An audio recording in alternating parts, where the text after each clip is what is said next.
د لوی او سپېڅلي لیزر رب په تلپاتې نامه ګرانو او زړه ته رانږدې مینوالو، یو ځل بیا مو په سلامونو هرکلی کوم، په دې هیله چې روغ جوړ او د صحت جامې به مو پرتن وي. د یوې بلې نوې او په زړه پورې ویډیو کې ستاسو خدمت ته حاضر یم. د کپتان او ټیم په تړاو به افغان کرکټ بورډ په 22 تاریخ رسمي اعلان وکړي. د افغانستان کرکټ بورډ چې د نړیوال جام لپاره به د ټیم اعلان پر 22 اپریل کوي، خو شرط یې دا دی چې اصغر افغان به دې اعلان ته غاړه ږدي.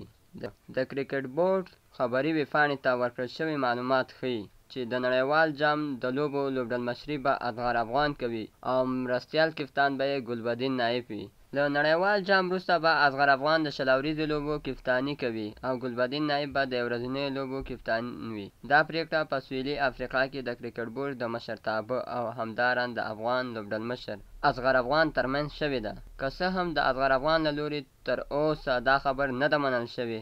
د افغان لوبډلې یو لوبغاړی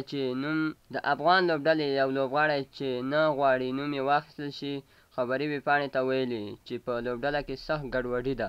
نیمه لوبډله د اصغر افغان او نیمه لوبډله کرکټ بورډ سره ولاړه ده. کرکټ بورډ هڅه کوي چې ژر تر ژره لوبډلمشر اصغر افغان خوشحاله کړي او رسما اعلان وکړي.